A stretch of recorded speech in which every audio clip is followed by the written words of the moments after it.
Hello and welcome to Oddsock Comics. This is my new comic book day haul for Wednesday, July 31st. I'm in a car because things have been really busy this week, but I did want to make sure that I got something out. So my pick of the week, both for cover and for the story, is Powers of X #1. Now, first of all, I was able to get the Stephanie Hans incentive variant. It was just sitting on the shelf, and so I grabbed it. I thought it was a cool cover. I don't know much about the character. I think this is a new one that they're just introducing, but I'm not sure about that. It may be one that popped up elsewhere. But I read it. The concept is very interesting. They really are using Powers of 10, which is what I've heard this called, though I still think Powers of X makes more sense than Powers of 10. But they're using this Powers of 10 motif. So up at the beginning, they say, sorry if I move things all over the place, X0, X1, X2, X3. So 0, this is year 1, 10 to the 1 is 10, 10 to the 2 is 100, 10 to the 3 is 1000.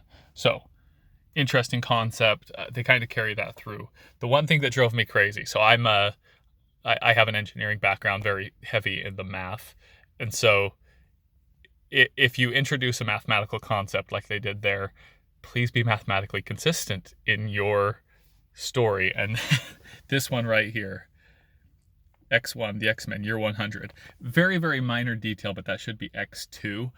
And it seems to me that this is probably just a little flaw that I'm guessing that most artists don't completely understand the mathematical concept, maybe, or the letterer, and the editor probably just, I don't know if they didn't get that or if that just slipped by, but that seems to me, when you set up the whole concept of your storyline is this Powers of X, and then you get one of the Powers of X wrong, to me that seems like a big editing mistake. And you see that a lot. I saw a tweet by Donnie Cates today where he said he had trouble. He spelled rider wrong. I can't remember if he spelled it R-Y-D-E-R or R-I-D-E-R when it was supposed to be the other one. But he was saying, I just have too many riders in my head. You can figure out what I mean. And that's kind of this one. We know what he means, but it's just it's that little sloppiness. You wish you could see through it. Some are going to slip through. I don't think that it's a sign of, not caring or anything like that. And this one's really minor, but just thought I'd point it out. Other than that, story's really interesting, definitely moving in the future, and then it's going to tie back to the past, have a big impact. It did have this scene that they've been saying is the most important scene in X-Men history, and it didn't actually give you any information on what's going on there, but it did give the dialogue. Still, the twist is hanging out there. So good job of structuring a story, making things interesting, making me want more, making me drive to the next book that I'm supposed to read. So that's what I want from a comic book. They're supposed to be serial storytelling. So I want to pick up the next book next week. That's why this one gets the pick of the week. And then for cover of the week as well, that bubblegum pink is awesome. Just something you don't see all the time. So I was pretty happy with that one. All right, moving on to the few other new books that I got. So another good read was Conan the Barbarian. This one, he went back to his house where everyone was being controlled by a wizard. Kind of, interesting story. They're there to kill Conan, and he ends up, doing his thing, what Conan does. Did a good job of, So I've heard it said, I think it was Diversity in Comics that said that the person on the title needs to do at least one awesome thing in the book. I think that's a pretty good standard to hold. If the person in the title is the wimp in the book, you're doing something wrong as a writer. And there was a chance for that to happen here, because Conan, he gets captured, but the whole time he's restraining himself because the people who are capturing him are his town. He doesn't want to destroy them. And towards the end, he finally kind of gets up the strength to say, okay, well, I guess I have to. But then he doesn't have to. He's saved by another or maybe, spoiler, something else comes in to take care of it. And that's a little bit on the wimpy side, but he was willing to, he was ready, he was holding back the whole time. So I think that this still shows a heroic side of Conan. It kind of plays that soft side a little bit too much, and I know that some people who like Conan won't like that. But I did like the story overall, and I love that the overarching theme, it keeps coming back to is it the Scarlet Witch and her twins? It keeps tying back to that. Now we're 8 issues in. I want to see it wrap around to that. I'm hoping that we get there soon, and it connects to that soon, and it doesn't just keep it laying out there for month after month. We do need a tie back, but I do like how every book ties back to it is kind of an independent story, but they're all tying back to this overarching Scarlet Witch, the enemy hanging down from above that we need to worry about. Okay, next up I have Batman Who Laughs number 7. It was I don't know. I don't care much about this. I've kind of honestly, I'm getting sick of Batman, which is really sad because that was the reason that I got into comics to begin with. I'm hoping there are a couple of good things that are out there. I do like Batman and the Outsiders. I don't think I like Scott Snyder's writing. I read Dark Knight's Metal when I first started buying comic books. That started about the time that I first started buying comic books. So I bought everything Dark Knight's Metal. And the whole time I was like, what is this? This isn't, and that's kind of where I established that I don't really like teams, but I bought it because it was a big event. It was the first event that I saw. So I've been on the ride with the Batman Who Laughs from day one of my comic collecting career and day one from his introduction into the universe. And it doesn't stand out as something really interesting to me. But so I still read it through it because it's kind of a key to what is going on with my entrance into comic book collecting, into the hobby.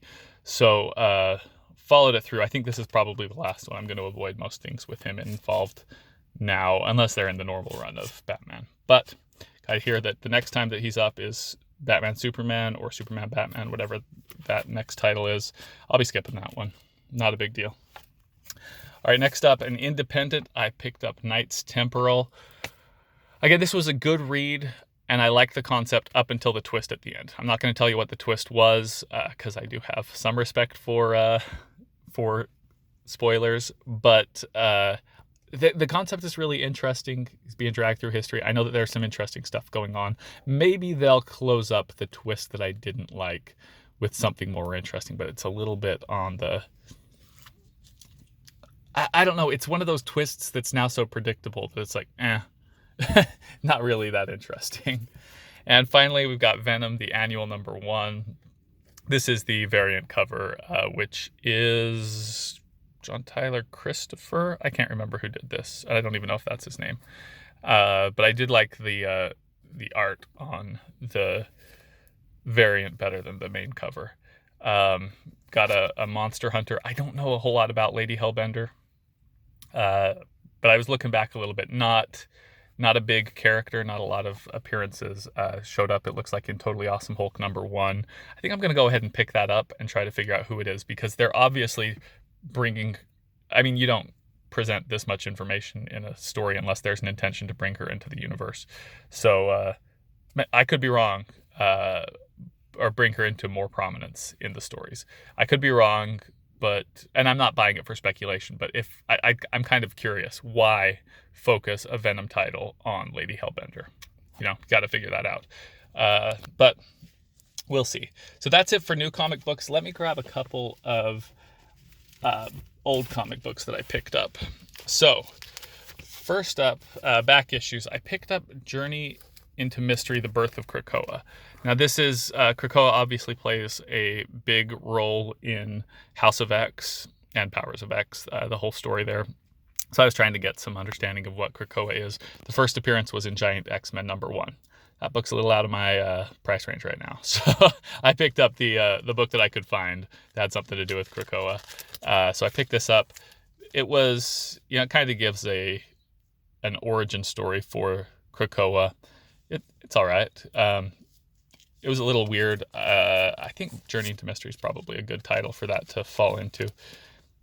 Story kind of standalone. gives you some background. It was all right. I don't think this is going anywhere. This is a key or anything like that. But the next one, I got the Eternals #2. Now, I picked this one up. I love Jack Kirby cover. I've had this book on my list for a while, and I was hesitant. The price has gone up and down and up and down, and I finally picked it up. I found a pretty inexpensive copy of it on eBay, and I picked it up. It looks like it's in really good shape too.